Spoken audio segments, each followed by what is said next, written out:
Comic Boom. Hey guys, Comic Boom here to review Catwoman issue 10.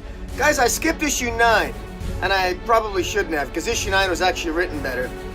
It had a guest artist, and it was a one-shot, it was a done-in-one issue, and it was really good. But, you know what? Issue 10 picks up where issue 8 left off. We're finally getting back into Joelle Jones' story that took a month off. Not really sure why, but...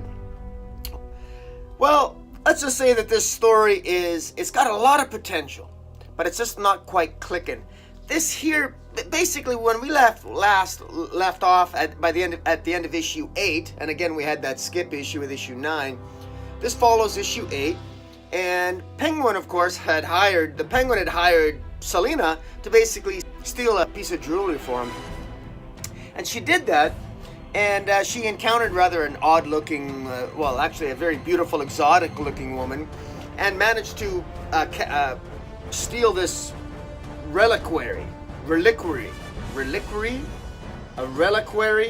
I don't know. It's called a reliquary, and basically it's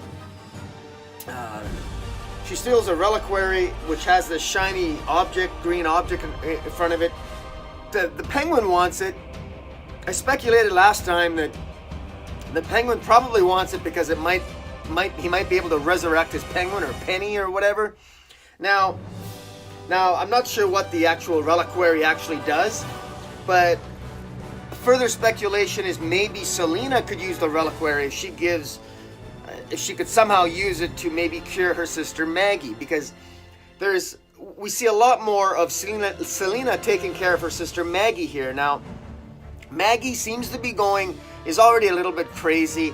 I'm not sure exactly what Maggie has. She's been driven insane through multiple different story arcs over the last 5-10 years. Suffice to say, probably we're moving toward Joelle Jones creating a storyline where Maggie gets cured of her insanity in some way, and maybe what Selina Kyle has stolen and given to the Penguin, maybe that will not only resurrect over in the pages of Batman to help Penguin resurrect his Penny, who we assume is a penguin.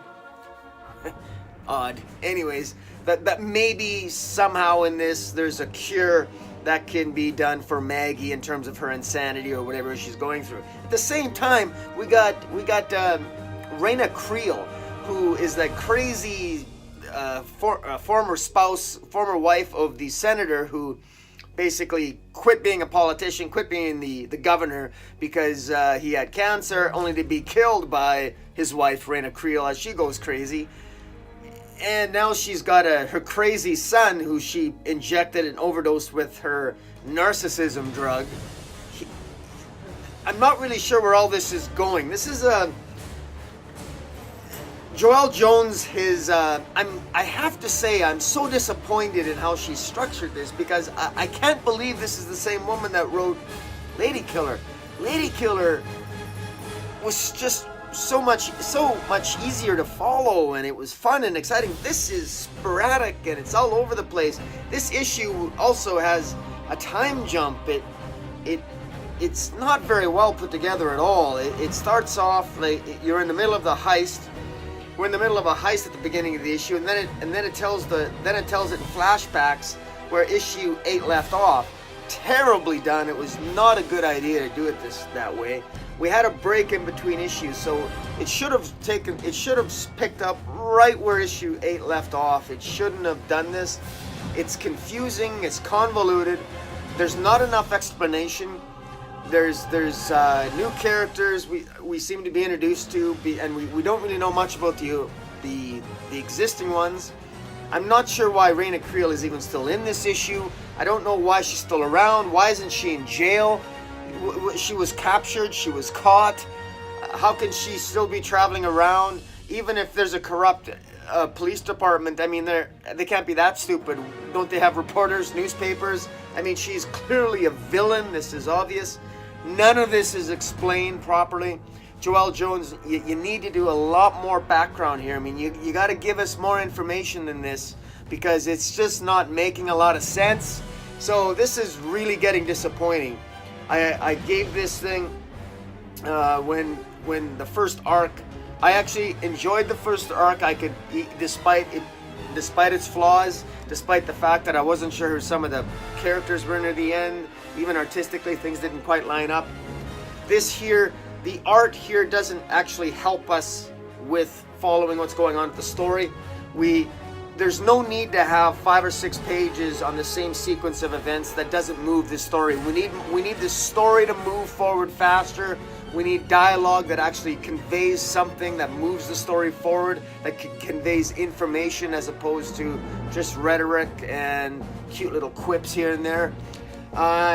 Again, I'm not really sure what's happening, although, like I said, does it have potential? Yes, it has potential. It does, because I'm really intrigued. I'd like to see Maggie play a role. I'd like to see Maggie get cured, and maybe, if not cured, maybe have her turn into one of her old nemesis for Catwoman. Add that kind of drama, and to be Sister Zero again, and it would just be kind of interesting to see that progress on that front. But in the meantime, there's scenes in here that just don't jive very well. She meets a new character, a black character by the name of I can't even remember his name.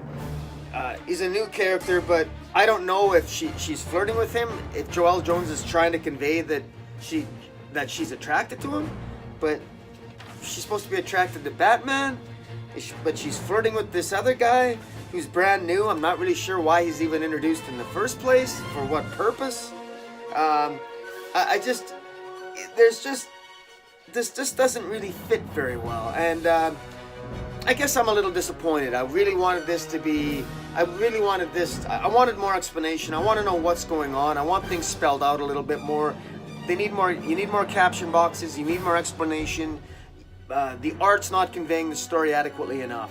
And unfortunately, the dialogue isn't either, because the dialogue that we're getting is through insignificant characters that we don't care about, we don't know enough about, and we need to know what is actually happening in the story. What's Penguin doing? Why did Penguin want that stolen? Why did Selina offer him half of it and is keeping the reliquary and give him the... Why? What was the purpose of that?